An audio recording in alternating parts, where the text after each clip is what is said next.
보실 말씀 오늘 사도행전 2장 말씀, 오늘 42절 마지막 교회생활 시리즈입니다. 사도행전 2장 42절 우리 다 같이 한 목소리로 봉독해 올리겠습니다. 2장 42절 한 목소리로 봉독하겠습니다. 시작. 그들이 사도의 가르침을 받아 서로 교제하고 떡을 떼며 오로지 기도하기를 힘쓰니라. 지난 4주 동안 저는 여러분들과 함께 이제 사도들의 가르침, 또 떡을 떼고 교제하는 것, 오늘 마지막 번은요 프레이어, 그러니까 기도에 대해서 함께 이야기를 나누기를 원합니다. 행복한 교회 생활, 행복한 신앙 생활을 위해서 어쩌면 이 네 가지가 적절하게 균형을 맞춰서 있을 때, 그리고 잘 우리의 삶 가운데 적용될 때, 그때 진짜 행복한 교회 생활이 되지 않을까라는 그런 생각이 들었습니다.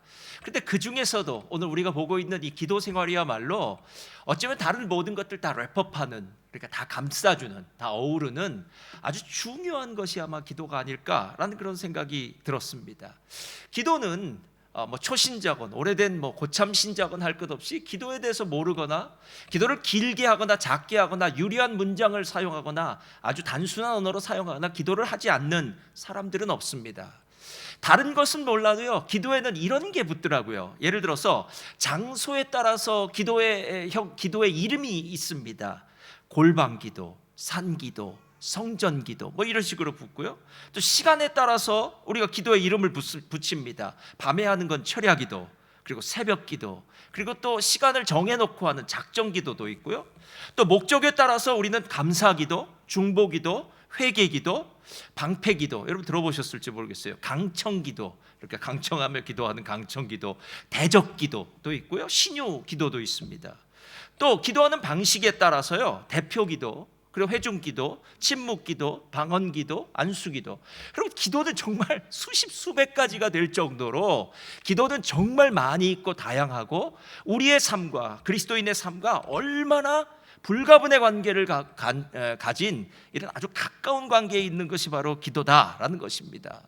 그렇다면 왜 이토록 기도는 중요한 것이고 우린 반드시 기도를 해야 될까요? 저도 왜 기도가 중요할까라고 생각을 하다가요, 오늘 우리가 보고 있는 사도행전의 앞편이죠. 전편이라고 말할 수 있는 누가복음 11장, 누가복음 11장은 기도의 비유장이라고 얘기하는데, 여기 나온 이 말씀 때문에 그래요. 본래 제가 11장 9절부터 이렇게 얘기해요. 내가 또 너에게 이르노니 구하라, 그리하면 너희에게 주실 것이요, 찾으라, 그러면 찾아낼 것이요, 문을 두드리라, 그러면 너에게 열릴 것이니, 구하는 이마다 받을 것이요, 찾는 이는 찾아낼 것이요, 두드리는 이에게는 열릴 것이니라. 이것은 마태복음 7장 7절부터 나와 있는 아주 기도의 고전과도 같은 말이에요. 그리고 난 다음에 11절 한번 다 같이 읽어볼까요? 시작. 너희 중에 아버지 된 자로서 누가 아들이 생선을 달라 하는데 생선 대신에 뱀을 주며 알을 달라 하는데 전갈을 주겠느냐. 13절 시작. 너희가 악할지라도 좋은 것을 자식에게 줄 알거든 하물며 너희 하늘아버지께서 구하는 자에게 성령을 주시지 않겠느냐. 여러분 지금 여기서 말하고 있는, 만약에 우리가 또 밑줄을 그으면서 오늘 말씀을 대한다면요, 좋은 것, 여기에 밑줄을 그어야 돼요. 왜 하나님이 좋은 것이라고 그랬을까라고 생각이 들어요. 어떤 사람에겐 돈이 좋은 것일 수 있고요, 건강이 좋은 것일 수 있고요, 젊은 사람에게는 성공, 좋은 배우자, 아니면 좋은 자녀, 하여튼 무엇이 좋은 것이 될 수 있는데, 하나님이 좋은 것이라고 얘기하는 이유는 우리가 생각하는 그 수준을 뛰어넘는다는 거예요. 그러니까 마치 5살짜리 꼬마 아이에게 장난감 백도 줄 수 있는데요, 누군가 명품 백, 샤넬 백을 줬다는 거예요. 근데 아이는 모르죠, 이 백이 무슨 백인지요. 엄마가 알겠죠. 아니면 그 백의 가치를 아는 사람들이 알겠죠. 아니, 그 아이가 나중에 나이가 들어서 명품백이 무엇인지를 아는 나이가 된다면, 아이고 내가 5살 때 받았던 그 백이 그런 백이야? 라고 이야기할 정도로 나의 수준과는 전혀 상관없는 그런 놀랍고 큰 것을 받았을 때 그걸 좋은 것이라고 얘기해요.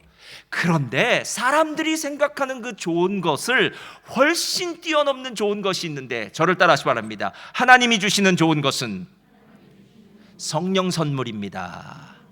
성령이요, 성령.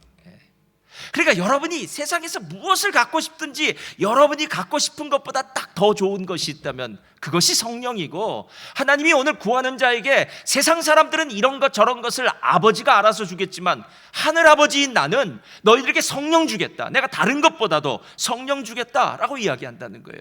그렇다면 이제 기도가 무엇인지 알 것 같다는 거예요. 기도는 바로 하나님의 가장 큰 선물인 무엇을 받을 수 있는 통로다? 성령 받는 통로라는 거예요. 그래서 여러분 잘 아시지 않습니까? 기도할 때 성령이 임하지 않습니까? 오순절 마가의 다락방에 여자들과 제자들과 120문도가 모여서 합심하여 전심으로 간절히 하나님 앞에 간구했을 때 저들에게 하늘의 능력, 성령이 떨어져서 저들이 온전히 성령으로 충만케 되는 것, 이 모든 역사는 기도로부터 시작한 것 아니겠느냐라는 거예요. 그래서 성령과 기도, 성령 충만과 기도, 가장 하나님이 주시고자 하는 그 좋은 선물과 기도는 우리의 삶 가운데는 뗄래야 뗄 수 없는 관계가 있기 때문에 그래서 행복한 교회 생활을 할 때 왜 기도가 필요하다고 말하는지 알겠구나라는 생각이 들어요. 그러고 나서 제가 오늘 이 기도에 대해서 좀 한번 두 번, 성령 충만과 기도에 대해서 두 가지로 한번 생각해 봤어요. 첫째로, 자, 다 같이 읽겠습니다. 시작. 성령의 충만함을 위해 기도해야 합니다. 자, 이 이야기는 여러분이 잘 들으시길 부탁드립니다. 왜냐하면 오순절 마가의 다락방에 모였던 120문도들의 기도 제목은 한 가지였습니다. 왜냐하면 예수님이 승천하실 때 이렇게 얘기했어요. 너희는 예루살렘을 떠나지 말고 내가 너희에게 약속한 그 하늘의 능력을 덧입혀질 때까지 여기서 기다려라 라고 얘기해요. 여기서 말하는 기다려라 하는 말은 그냥 기다리는 것이 아니라 기도하면서 기다려라 하는 말이에요. 그러니까 너희들이 지금 여러 가지 기도 제목이 있을 수 있어 라는 거예요. 누구나 다 기도 제목이 있을 수 있죠. 그러나 그런 기도 제목 잠시 옆으로 놓자는 거예요. 너희에게 진짜 필요한 것이 있어. 그것은 성령의 충만함이야. 성령이에요. 여러분, 제자들 중에 혹시 이렇게 생각했을 수 있습니다. 아니, 나는 예수님 3년 반 쫓아다니면서 3년 반 동안 예수님이 직강하는 직강 강의를 들은 사람이야. 예수님이 나에게 명령하셔서 전도여행 나갔을 때는 귀신도 쫓아내고 병든 자도 고치는 놀라운 능력이 나로부터 나타났어. 게다가 나는 예수님의 십자가를 경험한 사람이야. 본 사람이야. 그리고 예수님의 부활을 본 사람이야. 그리고 부활하신 예수님을 만나서 또 다른 가르침이죠. 엑스트라 세미나를 받은 사람이야. 야, 이때쯤 되면 이제 나 나갈 수 있지 않을까? 아니라는 거예요. 인간적으로 아무리 많이 준비되었다고 해도 뭐가 없으면요? 성령이 없으면, 성령의 능력이 없으면 그 사람은 나가서 백전백패할 수밖에 없다라는 겁니다. 이게 바로 그리스도인들의 현 주소다라는 거예요. 그래서 사도행전 2장에서 오순절 마가의 다락방에 성령 받은 그 사도들과 성령 받은 사람들이 그 다음 2장부터 3장, 4장, 마지막 28장에 이르기까지 성령 받고 나가서 사역하면서 사람을 만나면서 어떤 일이 벌어집니까? 놀라운 성령의 역사가 시작되는 거 아닙니까? 그래서 우리는 사도행전을 일컬어 성령 행전이라고 얘기해요. 근데 저는 여기다가 한 가지 단어를 좀 덧붙이고 싶어요. 사도행전은, 저를 따라서 말합니다. 사도행전은 기도행전입니다. 여러분, 사도행전만큼 기도가 아주 진하게 나타나 있는 그런 책도 많지 않아요. 누가복음도 본래 기도가 많아요. 그러나 사도행전도 마찬가지로 1장부터 시작해서 2장부터 시작해서 우리가 잘 아는 제9시 기도 시간에 베드로와 요한이 성전 미문에 앉은 안진뱅이를 고친 것도 기도 시간에 올라가다 그랬고요. 4장에서 성령의 재충만을 받았던 놀라운 사건, 그 사건도 기도할 때 하나님의 놀라운 역사가 시작됐고요. 그 이후로도 계속 성령은 기도할 때 역사하는 하나님의 영. 그래서 기도행전이다, 성령행전이다, 사도행전이다 라는 말은 모두 같은 말처럼 느껴지더라라는 것입니다. 여러분, 우리의 인생 가운데는 많은 것들이 필요합니다. 제일 필요한 건 돈이겠죠. 아니면 자녀를 교육한다면 우리 자녀가 지혜롭게 공부를 잘했으면 좋겠고, 각자 자신에게 맡겨진 귀한 일들을 잘 감당할 수 있도록 능력이 있었으면 좋겠고, 좋은 사람들 만났으면 좋겠고, 좋은 직장을 가졌으면 좋겠고, 좋은 가정, 좋은 배우자를 만났으면 좋겠고, 하여튼 많은 생각들이 있어요. 근데 여러분, 지금 성경이 말하는 것은 그 많은 생각들 일단 좀 내려놓자는 거예요. 내가 만약에 세상에 사는 평범한 자연인이라면 내가 생각하는 많은 문제들이 너희의 기도의 1순위가 될 수 있겠지만, 너희가 만약에 그리스도인이라면 기도의 1순위가 좀 바뀌어야 되지 않겠느냐라는 거예요. 저는 이 말씀을 묵상하다가요, 참 하나님 앞에 이런 생각이 들었어요. 아, 그렇지. 내가 성도님들의 기도를 많이 이렇게 볼 때마다, 뭐 또 중보기도나 여러 기도를 들을 때마다, 목사님 성령 충만을 위해서 기도해 주세요, 그런 분들이 있어요. 여러분 계세요. 아마 무언으로 그렇게 얘기하신 분들도 있어요. 그냥 진짜 그분들의 기도를 제가 가까이 가서 만약에 그분들과 1대1로 만나서 그분들의 기도를 듣는다면 그분들의 삶 가운데 진짜 성령 충만을 위한 기도가 몇 퍼센트나 될까? 하고 한번 생각해 봤어요. 아니 뭐 다른 사람한테 갈 것까지도 없죠. 제 자신을 한번 생각해 봤어요. 저도 이분들의 문제, 저분들의 문제, 우리 성도님들을 위해 기도하는 경우가 많으니까 그런 문제는 많이 기도하지만 정작 제조 목사야, 너 정말 성령으로 충만하기 위해서 정말 간절하게 하나님께 부르짖고 있니? 라고 물으면 의외로 많은 시간을 성령 충만을 위해서 부르짖지 않는 모습이 보여지더라는 거예요. 1900년도 초에 영국의 웨일즈에서 큰 부흥이 일어났습니다. 대각성 운동이 일어났어요. 그때 그 웨일즈 부흥의 장본인이었던 제시펜 루이스 여사라고 부르는데요, 기도에 대해서 또 예수님의 십자가에 대해서 책을 참 좋은 책들을 많이 썼어요. 이 제시펜 루이스가 이렇게 얘기를 해요. 하나님의 구원의 역사와 부흥은 이미 준비해 놓았습니다. 이것은 정한 사실이고 또 이미 다 이루어진 일입니다. 그런데 문제는 하나님의 자녀들이 준비되어 있지 않다는 것입니다. 이렇게 얘기했어요. 그러니까 하나님은 우리에게 성령을 선물로 주시려고 다 준비를 해놨는데 막상 그 선물을 받아야 되는 우리는 하나도 준비가 되어 있지 않다는 거예요. 마치 비가 올 때 대야를 갖고 나가야 물을 받을 거 아닙니까? 통로가 열려져야만 차가 그 위를 갈 수 있는 것 아닙니까? 통로도 열려져 있지 않고 무엇인가 받을 것도 준비해 놓지 않는 우리의 모습. 실제로 성령 충만에 대해서 우리가 진짜 알아야 될 건요, 하나님은 지금 당장 여러분에게 주실 마음이 있을까요, 없을까요? 있습니다. 아니, 주시고 싶어 합니다. 여러분이 입술을 열어 하나님 제게 성령 충만을 주세요, 성령의 능력을 주세요, 성령으로 덮어주세요 기도하기만 한다면, 입술을 열어 고백하기만 한다면 하나님은 여러분의 삶 가운데 성령을 주시는 분이시다라는 거예요. 근데 우리가 막상 성령 충만에 대한 기도를 정말 많이 하고 있지 않을 수 있겠다라는 생각이 들어요.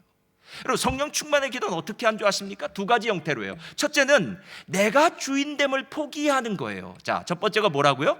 내가 주인됨을 포기하는 거예요. 내가 주인됨을 포기한다는 것은 이렇게 생각하시면 돼요. 우리가 더러운 그릇에 깨끗한 음식을 담지 않듯이 거룩한 영인 성령은 절대로 우리의 더러운 마음 속에 들어올 수 없습니다. 그런데 우리의 마음이 더럽다는 거예요. 더럽다고 해서 진짜 뭐 이상한 때가 묻어서 더러운 게 아니라 이 마음에 죄성으로 가득 찼다는 거예요. 죄성으로요. 여러분, 실제로 우리의 죄성으로 가득 찼돼서 하나님 나 용서해 주세요, 제가 잘못했습니다, 뭐 어저께 누군가를 미워한 게 잘못됐습니다, 뭐 이거 잘못됐습니다, 말 잘못됐습니다, 행동 이게 아니에요. 여러분 그런 경험이 있으실지 모르겠어요. 어느 날 어디를 갔다가 차를 탔더니 똥 냄새가 나는 겁니다. 그래서 창문을 엽니다. 이 차에서 똥 냄새가 나지? 그건 차에서 똥 냄새가 나는 게 아니라 제 발에 어딘가에 개똥이 묻어온 거예요. 그때는 차를 세우고 내려서 제 신발을 점검해야 됩니다. 애꿎은 차를 욕할 필요 없습니다. 여러분, 차가 무슨 짓을 했습니까? 여러분, 실제로 죄성이 있는 내가 주인이 되어서 살고 있는 그곳에는 죄 냄새가 가득하다는 거예요. 죄 냄새가 가득하다는 거예요. 우리가 가끔 사랑과 감기는 숨길 수 없다라고 얘기하지 않습니까? 근데 제가 다른 거 보니까 이 담배 냄새도 좀 숨길 수는 없더라고요. 뭐 담배를 피고 안 피고에 대해서 제가 얘기하는 게 아니라요. 그래서 담배 피는 사람 옆에 가면 담배 냄새가 꼭 나요. 또 반대로 화장품을 쓰는 우리 여자들, 또 예전에 엄마한테 가면 그런 냄새가 나요. 이렇게 분 냄새가 나고 화장품 냄새가 나요. 그럼 죄인한테 무슨 냄새가 나겠냐는 거예요. 죄인한텐 죄 냄새가 날 뿐만 아니라 죄인이 머무는 곳, 죄인이 다스리는 영역에는 모두 다 죄 냄새가 난다는 거예요. 그래서 실은 성령이 우리 안에 못 들어오시는 이유는 이 죄인인 내가 내 삶에 떡 버티고 주인장이 되어서 성령님이 오실 때 성령님이 아니야 넌 죄 냄새가 나 들어올 수 없어 라는 거예요. 말로는 성령님 오십시오라고 얘기했지만 주인 자리는 내가 차지하고 있는 거예요. 말로는 성령님 오세요라고 얘기했지만 운전대는 내가 잡고 내가 가고 싶은 대로, 내가 하고 싶은 대로 이리도 갔다 저리도 갔다 하는 그런 삶 가운데는 절대로 성령님, 거룩한 영이 올 수 없다는 거예요. 그래서 첫 번째, 하나님, 나는 죄인인 나는 내가 죄인됨을 포기합니다. 그러니까 내 권리를 포기하는 기도예요, 여러분. 내 안을 비우는 겁니다. 그리고 난 다음에 어떻게 해야 되냐면요, 하나님을 갈망해야 돼요. 저를 따라하시기 바랍니다. 하나님은 인격적인 하나님이십니다. 자, 그렇다면 성령님도 인격적인 분이에요. 야, 우리 순복음교회에서 성령님을 인격적인 하나님이라고 부르기에 언제나 구호처럼 외치는 것이 있습니다. 성령님 인정합니다, 환영합니다, 모셔드립니다, 이거예요. 여러분, 이거 다른 교단에서는 하지 않아요. 다 이유가 있겠죠, 각 교단마다. 그러나 우리는 알아요. 성령님은 인격체세요. 이 말은 무슨 뜻이냐면, 내가 진짜 성령님을 사랑하는 마음으로 모셔드린 것과 성령님을 대충 진짜 모셔드리기 싫은데 그래도 안 모셔드리면 또 문제가 있을지 모르니까, 또 좀 찝찝해서, 또 무슨 뒤에 뒤탈이 있을지 모르니까 대충 모셔드는 그런 것과는 다르다라는 거예요. 아기들도, 그리고 집에서 기르는 애완견들도 주인이 나를 사랑하는지 안 사랑하는지는 알죠. 이걸 우리가 본능적으로 안다라고 얘기해요. 근데 맞아요. 성령님은 본능적으로 아세요. 우리가 진짜 성령님을 사랑하는지 안 사랑하는지. 그래서 기도할 때 그렇게 기도해요. 성령님, 나는 성령님이 내 안에 오시길 정말 갈망해요. 나는 진짜 못하겠어요. 나는 성령님 도움 없이는 안 돼요. 성령님 나를 도와주세요. 나 성령님만 사랑해요 라고 얘기하는 거예요. 마치 아이들이 잘못했을 때 엄마가 때립니다. 때려도 엄마 손 붙들고 잘못했어 하는 아이가 있는가 하면 때려봐 하는 아이도 있는데, 그럼 더 맞기만 하는 거죠.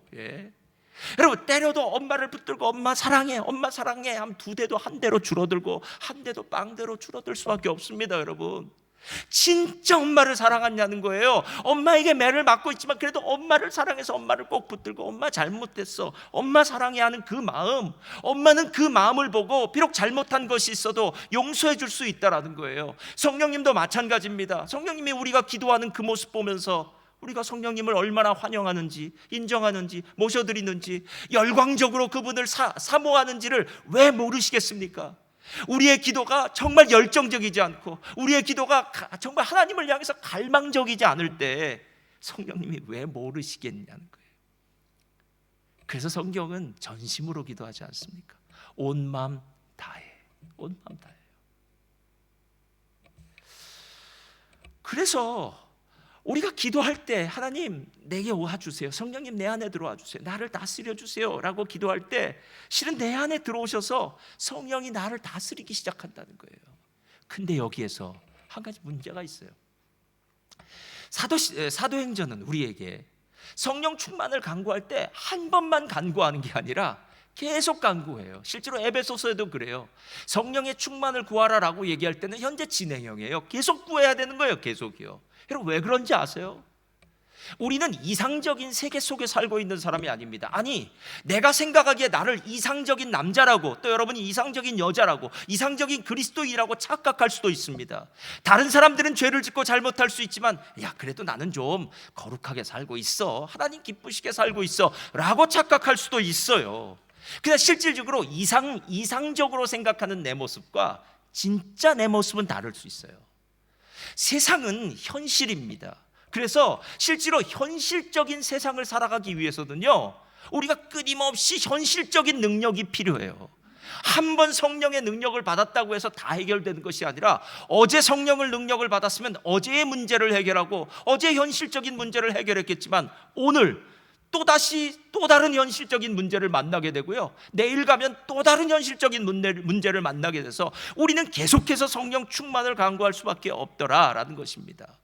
여러분, 실제로 사도행전을 보면 그 이야기를 더 잘할 수 있어요.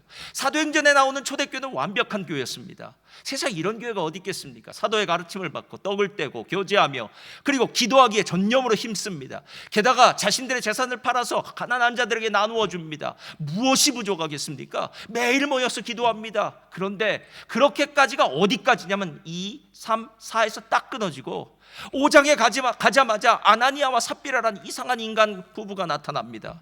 이 부부가 처음에 하나님께 헌신한다고 얘기해요. 그리고 난 다음에 거짓말을 합니다. 그때 베드로가 이야기합니다. 너는 사람을 속인 것이 아니라 성령을 속인 거야 라고 얘기해요. 그리고 난 다음에 이 아나니아 삽비라 부부는 시간차를 두고 하나님 앞에서 즉사하고 나요. 초대교회 얼마나 무서운지 몰라요. 아니 어떻게 거짓말이 이렇게 나올 수 있어요? 어떻게 교회에서 이런 일이 벌어질 수 있습니까? 근데 이 일은 그 다음 장에 나오는 얘기에 비하면 아무것도 아니에요. 여기는 어떨지 모르겠어요. 제가 예전에 심어하던 교회에서는요, 왜 그런지 모르겠는데 이제 전라도 분들과 경상도 분들이 아주 쌍벽을 이루셨어요. 네. 근데 이 말은 상당히 사람이 그쪽 부분들이 많다는 거예요. 근데 그렇다고 해서 또 충청도 분들도 있고 한데 어떻게 이렇게 분들이 많아요? 근데 우리나라 사람은 왜 꼭 그렇게 물어보는지 모르겠어요. 어디 출신이야? 어느 학교 나왔어? 그 다음에 서울에 산다면 어느 동에 살았어? 이렇게 물어봐요. 그래서 나와 비슷한 동에 살았으면 이제 그 사람은 나와 친한 사람이 되는 거예요. 여러분 사도행전 6장에 무슨 일이 벌어진 줄 아십니까? 헬라파 과부들 그리고 히브리파 과부들 구제를 하는데 구제의 물품들이 배분이 잘 안 된 거예요. 아마 실수였겠죠. 그렇겠죠. 그래서 처음엔 실수 같았는데 실수가 반복되면 이건 실수가 아니겠죠. 의도가 있겠죠. 그래서 이 헬라파 과부들, 그 당시에 마이너리티의 소수였던 헬라파 과부들이 히브리파 과부들, 그 메이저리티겠죠. 이 사람들 다수인 이 사람들 보면서 불평하기 시작합니다. 그랬더니 그 과부들 위에 있었던 헬라파 사람들과 히브리파 사람들이 딱 갈라져서 교회가 두 쪽으로 깨어질 위기를 맞이해요. 여러분 이게 현실이에요. 여러분 교회 생활이 그렇게 가만히 해도 대충 교회 생활해도 편할 것이다 생각하는 건 우리의 착각일 수 있습니다. 교회 생활은 영적 전쟁입니다. 행복한 교회 생활을 위해서는요, 교회가 현실적인 곳이라는 것을 알아야 돼요. 사단이 교회 밖에서도 역사하지만 어쩌면 교회 안에서 더 역사할 수 있습니다. 내 마음을 힘들게 하고 나를 어렵게 만드는 사람이 교회 바깥에 많은 것이 아니라 실질적으로 신앙생활하다 보면 교회 안에 더 많을 수밖에 없어요. 더 많을 수밖에 없어요. 이게 현실이라는 거예요. 현실이라는 거예요. 그래서 실제로 성령 충만의 이 기도 제목이 반드시 필요한 이유는 성령의 능력이 아니고서는 내 삶 가운데 순간순간 일어나는 이 문제의 장애물을 이겨낼 수 없기 때문에 그래요, 여러분.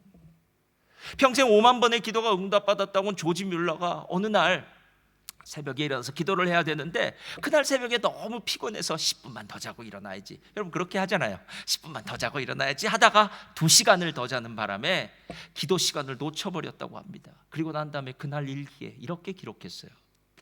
나의 오늘 하루는 엉망진창이었다. 내가 육신이 피곤해서 놓친 기도로 말미암아 나는 많은 사람들에게 입에 담지 못할 심한 말들을 하였으며 내 인격의 부족함을 여실히 드러내었고 참으로 하나님 앞에 부끄러운 자가 되었다. 여러분 조지 뮬러도 이렇게 변해요. 그러니까 다른 사람 볼 거 상관없이 내가 사단의 사자로도 쓰임받을 수 있다는 거예요. 내가 내 비인격적인 아직도 부족한 내 인격을 가지고 함부로 말하고 함부로 행동할 수도 있고, 정말 기도하지 않았기 때문에 성령으로 충만하지 않았기 때문에 심한 말도 내 입에서 마구잡이로 나와서 다른 사람들에게 상처를 끼칠 수 있다는 거예요. 그리고 난 다음에 조지 뮬러가 이렇게 얘기해요. 그 이후로 아무리 육신이 힘들어도 기도는 빼먹지 않겠다고 결심하게 되었다. 이건 영적인 일기를 쓴 사람만이 쓸 수 있는 글이겠죠. 여러분 우리는 실제로 이런 일기를 쓰지 않으니까 내 삶 가운데 지금 하루하루에 어떤 일이 벌어졌는지는 잘 몰라요. 근데 이건 알아요.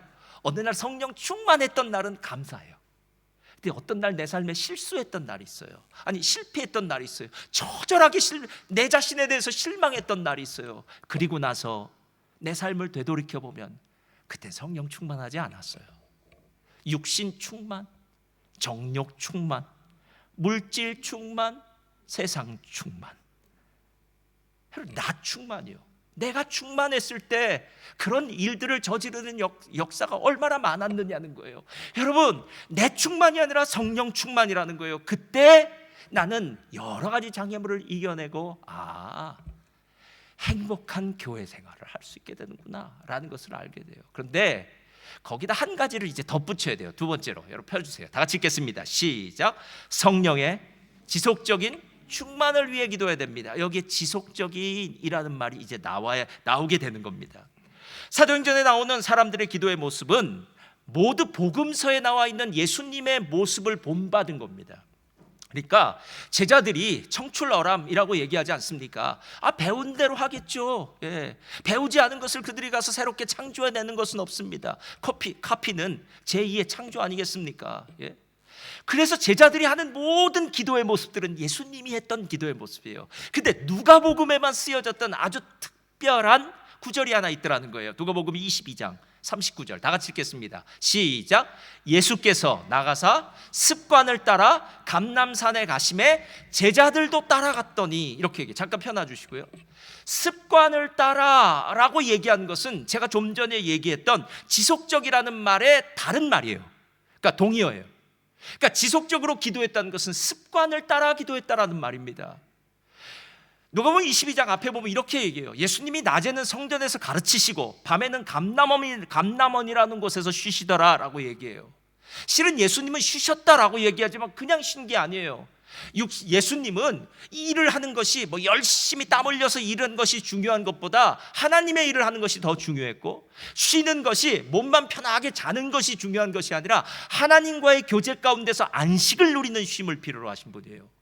그러니까 감람원에 가셨을 때 예수님은 기도하신 분인데 그 기도가 어떤 형태로 되었느냐면 습관을 따라 기도했다는 거예요. 그리고 제자들은 그 습관을 따라 기도한 모습을 보았더라라는 겁니다.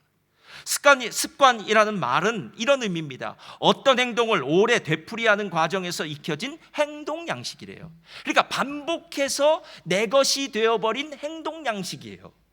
여러분, 어떤 사람이 운동이 습관이 되었다면요, 전화를 겁니다. 근데 전화를 안 받아요. 그럼 뭐라고 생각할까요? 또 운동 같구만, 이렇게 얘기해요. 그렇죠? 어떤 사람이 먹는 것이 습관이 될 수 있습니다. 그럼 무조건 그 집은 가면 됩니다. 왜? 먹을 게 있을 테니까요. 먹는 게 습관이 되었다면, 먹는 게 반복적이 된다면 먹을 거리가 있으니까 그렇겠죠. 여러분, 누군가의 습관이라는 것은 반복적으로 그 일을 계속하면서 그 사람의 몸에 배어진 행동 양식이 되는 거예요. 그래서 우리 자녀들에게 이야기할 때도 인사하는 습관이 있어야 돼, 공부하는 태도 습관이 있어야 돼, 여러 가지 좋은 습관을 길러야 돼, 3살 버릇 80까지 간다라는 이 모든 말이 바로 이 습관의 중요성에 대해서 이야기하고 있다는 거예요. 제가 보니까요, 이 말이 맞아요. 3년 반 동안 예수님이 공생의 사역을 하실 때 제자들의 모습과 예수님의 모습은 너무나 판이했어요. 예수님과 제자들이 똑같은 배를 타고 있었습니다. 근데 풍랑을 만났어요. 이 배 안에서 예수님은 주무시고 계셨습니다. 아주 평안하게. 제자들은 소리 지르기 시작했습니다. 주여, 주여, 우리가 죽게 된 것을 안 돌아보십니까? 우리 죽게 됐습니다. 미칠 것 같습니다 라고 얘기하는 거예요. 여러분, 이 이유가 무엇인 줄 아십니까? 예수님은 사역이 끝날 때마다 혼자 산으로 올라가셔서 기도하셨어요. 아침 새벽 미명에 일찍 일어나셔서 한적한 곳에 가셔서 기도하셨어요. 예수님의 삶 가운데는 기도가 끊어지지 않았어요. 예수님의 삶에는 기도가 딱 그 자리에 차지하고 있었어요. 여러분, 항생제를 먹을 때 제일 중요한 것은 계속 먹어야 된다고 그러더라고요. 왜냐하면 내성이 붙는데요. 먹을 때까지 먹어야 된다고 하더라고요. 운동을 해서 건강하기 위해서는 일주일에 2번, 3번 정기적으로 운동을 해야 된다고 이야기합니다. 그래야 건강해진다고 말해요. 그럼 건강한 신앙생활을 하기 위해서는 기도도 습관적으로, 지속적으로, 또한 정기적으로 내 삶의 한 부분이 되어야 되지 않겠느냐라는 거예요. 이것을 저는 기도가 내 삶의 루틴의 하나로 들어가야 되겠구나라는 거예요. 마치 아침에 일어나면 양치질을 하고 세수를 하죠. 샤워를 할 수도 있고요. 내가 아침에 일어나면 내 몸을 위해서 양치질을 하고 세수를 하거나 샤워를 한다면 내 영혼을 위해서는, 저를 따라하시기 바랍니다, 영혼을 위해서 반드시 기도해야만 합니다. 이래요. 그래야 성령의 능력으로 우리가 덧입혀질 수 있다라는 거예요. 그래서 삶의 루틴으로 집어넣으셔야 돼요. 삶의 한 부분이에요. 빼어내면 안 된다라는 겁니다. 어느 날 핸드폰에 이런 앱을 깔으면 좋다고 이렇게 광고가 나왔더라고요. 그래서 무슨 앱인가 봤더니 핸드폰을 켤 때마다 성경 구절이 하나씩 이렇게 뜬다라는 거예요. 다른 거 뜨기 전에. 그러면 창세기부터 뜨니까 한 절씩 뜬 것을 내가 읽다 보면은 나중에는 성경 통독이 된다는 거예요. 그 다음 절 나오니까. 그래서 제가 그냥 받았습니다. 받았더니 핸드폰을 탁 키면 그 구절이 나오더라고요. 게다가 한글이면 한글, 영어면 영어, 쉬운 성경 다 나와요. 근데 한 절이니까 눈에 싹 들어오더라고요. 좋네 라고 생각하고 제가 이제 핸드폰을 켜고 했어요. 그러다가 어느 날 딱 폈는데 이 말씀 참 좋네. 한데 그 말씀 말고 그 다음 절을 궁금하더라고요. 다음 절을 읽었습니다. 이게 지금 은혜의 행동이라는 겁니다. 예, 지금 은혜스러운 행동을 하고 있는 거예요. 예. 핸드폰을 보지 않고 뭐 하기 시작하는 거예요? 성경을 읽고 있기 시작해요. 내가 왜 핸드폰을 켰지? 나이가 들면 이것도 까먹어요. 그러면서 성경을 읽기 시작하고 있는 거예요. 근데 더 놀라운 사실은 이 성경 구절 한 구절이 제 머릿속에 뇌리에 딱 심겨지더라는 거예요. 내 삶에 그날 무슨 일이 벌어졌는데 갑자기 그 말씀이 생각이 나더라는 겁니다. 그리고 그 말씀이 내 삶을 이끌어 가더라는 거예요. 그러니까 그날 분명히 두려워해야 됐고 염려해야 됐음에도 불구하고 정말 아무것도 아닌 것 같은 한 구절의 성경이 그만 내 마음에 평안을 가져다 주는 하나님의 축복의 도구가 되더라는 겁니다. 여러분, 루틴이라는 게 이래요. 루틴이라는 게요.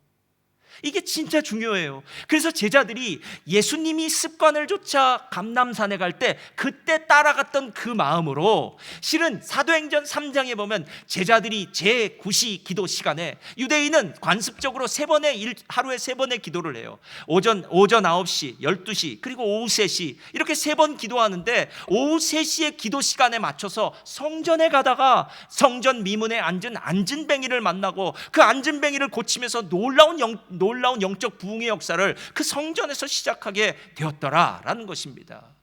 기도가 중요합니다. 여러분, 기도가 왜 힘듭니까? 그것은 남이 알아주지 않기 때문입니다. 기도는 어쩌면 혼자 하는 외로운 싸움입니다. 그리고 도대체 뭘 그렇게 기도할 게 많어? 라고 생각할 수도 있습니다. 그러나 중요한 것은 기도의 자리는 하나님의 성령이 내게 부어지는 자리이기 때문에 여러분, 하나님이 성령을 주시기 전까지 끝까지 기다려야 되는 거 아닙니까? 하나님 반드시 주신다고 약속하셨으니까 하나님 주세요. 나 하나님의 응답받기 전에는 떠날 수 없습니다. 여러분, 이런 갈망이 있을 때 그 자리에서 하나님이 주신 놀라운 성령의 능력을 경험하게 되는 줄 믿습니다.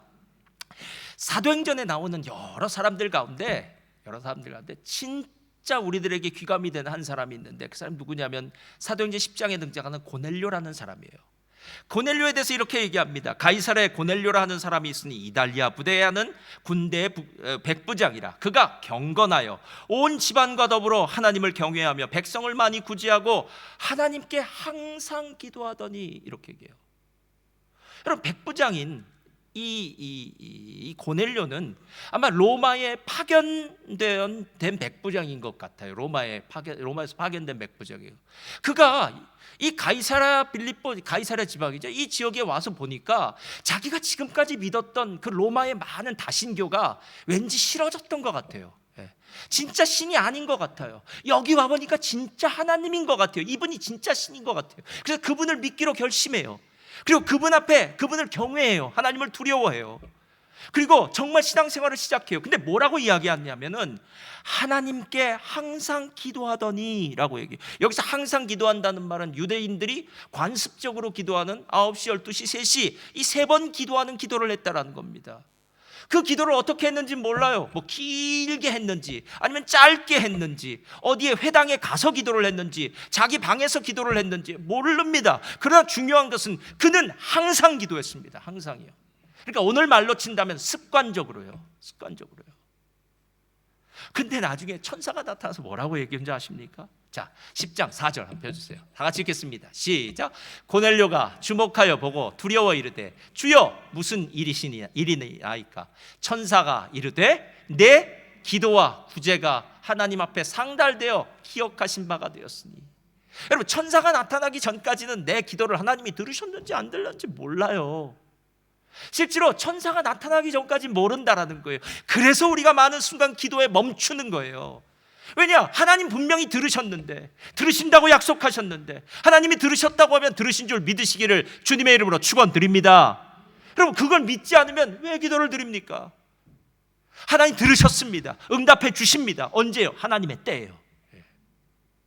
우리가 믿는 하나님은 긍휼이 많으시고 자비하신 분 아니십니까? 게다가 오늘 매일 성경에 이 기도에 대해서 나왔더라고요.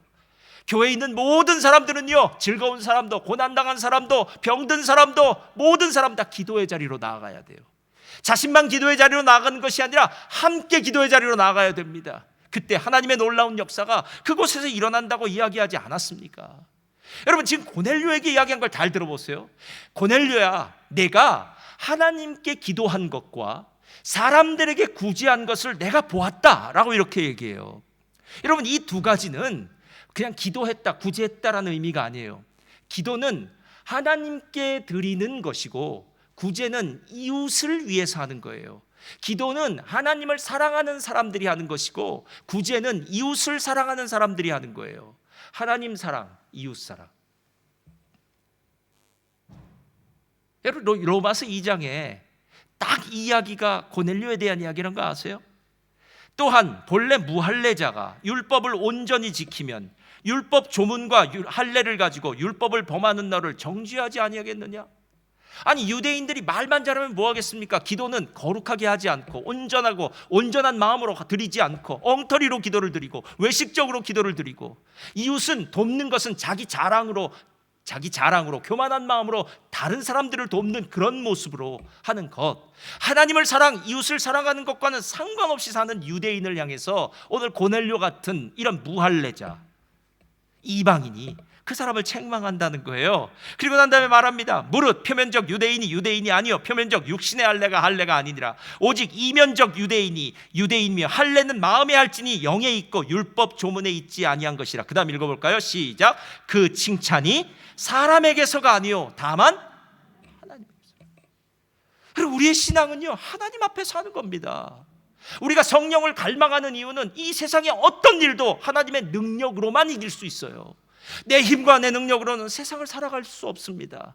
여러분 만약에 여러분의 힘과 여러분의 능력으로 한번 살아가 보십시오. 그렇다면 여러분의 건강이 점점 나이가 들면서 노쇠해지면서 여러분의 능력도 노쇠해질 것이고 마지막 여러분이 주님 앞에 가는 그 자리에는 헛되다는 말만 할 거예요. 여러분 세상은 우리의 능력으로 사는 것이 아닙니다. 성령의 능력으로만 살 수 있게 기도할 때 그 성령의 능력이 충만해지는 것이고, 그리고 성령의 능력이 충만할 때 우리는 우리의 삶의 모든 부분에서 승리하는 자의 삶을 살게 되는 줄 믿습니다. 그래서 기도의 영성은 그 사람의 신앙의 영성이에요. 어떻게 기도하는지를 보면 그 사람의 신앙이 어떤지를 알 수 있고요. 그리고 그 사람이 그 기도하는 대로 살아가는 모습이 보여질 때마다 맞아, 저가 하나님을 사랑하기에 기도하고 그 기도하는 마음으로 이웃을 구제하는구나 라는 이 하나님 사랑과 이웃 사랑의 놀라운 은혜가 있게 되었다라는 것입니다. 종교개혁을 일으켰던 마틴 루터는 일상에서 이렇게 기도하는 것이 얼마나 힘든지에 대해서 우리에게 이렇게 얘기해요. 우리가 행하는 노동 가운데 가장 힘든 노동은 우리 자신에게서 느껴지는 낙담과 무가치함과 의심과 불평에 대항하는 강력한 영적 전쟁의 짐을 지고 기도하는 것이다. 그러니까 우리는 세상을 살아갈 때마다 나 자신의 연약함 때문에 많은 순간 한탄한다는 거예요. 세상에서 다가오는 많은 문제들 때문에 두려워한다는 거예요. 그러니까 이 세상 내 안과 밖에 있는 많은 짐들을 짊어지고 기도의 자리로 나가는 것이 제일 무거운 노동이라는 겁니다. 공포 속에서도 움츠리지 않고 중단하지 않는 대담한 기도는 하나님을 기쁘시게 한다. 그리고 난 다음에 이렇게 말해요. 구두장이가 구두를 만들고 제단사가 옷을 만들듯 기독교인은 기도해야 한다. 기도는 기독교인으로서 매일 행해야 하는 업무다라고 얘기해요. 병원에 앉아서 환자들을 돌보면서 사람에게 약을 주고 진단하고 치료를 해준 사람을 의사라고 불러요. 건축 현장에서 일하는 사람을 빌더, 건축 여러 가지 얘기하겠죠. 미장이 많은 이름들이 붙었을 거예요. 여러분 만약에 어떤 사람들이 회사에서 일을 한다면 그 사람을 우리가 회사원이라고 얘기할 거예요. 컴퓨터 앞에서 일하는 사람 컴퓨터 엔지니어라고 얘기를 할 거예요. 식당에서 일한다면은 셰프라고 얘기할 수도 있고요. 식당에서 일하는 사람이 되겠죠. 우리는 그 사람이 하는 업무를 보면서 그 사람이 어떤 사람이다라고 규정해요. 그럼 다시 한번 물어볼게요. 그리스도인 어떤 사람이라고요? 기도하는 사람이요. 그러니까 이제 진짜 알 것 같은 게 하나 있어요. 예수님이 왜 성전에서 환전하는 사람들과 장사하는 사람을 다 업고 다 쫓아내셨죠? 이 집은 만민의 기도하는 집이라. 그리스도인들이 모인 이곳은 기도하는 곳이야 라는 거예요.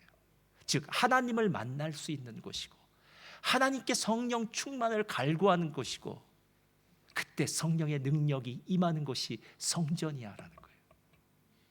사랑하는 성도님들, 한번 기도에 도전을 드리고 싶어요. 기도는 정말 힘들고 외로워요. 예전에 제가 선교 여행을 떠났는데요, 남자 집사님들 몇 분이 이렇게 갔는데, 이 나이 든 남자 집사님들이 어떤 구체적인 일을 선교에서 하시기가 힘드니까 다 중보기도팀에 몰아넣었어요. 그분들이 왜 왔냐면은 중보기도팀이 제일 쉬울 것 같으니까 왔어요. 예. 그래서 두 남자 집사님이 중보기도팀에 이제 함께 왔어요. 쫙 열 몇 명이 이렇게 쭉 둥그렇게 앉아서 중보기도를 하는 거예요. 근데 이분들이 속았다 그랬어요. 왜냐하면 한 10분이면 끝날 줄 아는 기도가 2시간을 넘게 하는 거예요. 이분들은 10분 뒤에 일어나서 더 이상 자기들은 기도할 게 없어서 이제 옆에 사람 기도를 듣기 시작하는 겁니다. 그래서 이 집사님은 이렇게 기도하는구나, 저 집사님은 저렇게 기도하는구나. 그 선교여행을 다녀오고 난 다음에 그분들은 더 이상 중보기도팀에 안 들기로 결심했습니다. 기도가 힘들다는 걸 알았으니까요. 맞습니다. 기도는 힘들어요. 근데 목적이 분명하면 기도도 길어질 수 있더라고요. 여러분, 일례로 이렇잖아요. 사랑하는 우리 자녀를 위해서 한번 기도하라고 하면 한 1분만 하고 끝나겠습니까? 내 자녀를 위해서 기도한다면, 내 자녀의 진짜 믿음을 위해서 기도한다면, 하나님 갈망한다면 여러분의 기도는 훨씬 깊어지지 않을까요? 근데 내 자녀를 위해서 드리는 기도보다 내 자녀에게 성령으로 충만한 역사가 있게 해달라고 기도하는 것은 또 어떻겠습니까, 여러분? 나 자신도 성령이 필요하지만 우리 자녀들도 성령이 필요하고 우리 모두가 성령이 필요해서 멜번 순복음교회는 성령으로 충만한 공동체, 이거 아닙니까, 여러분? 성령이 역사하는 교회예요. 행복한 교회 생활은 기도하는 공동체입니다. 기도할 때 성령 충만이 임할 때 우리 안에 놀라운 행복이 임할 줄 믿습니다.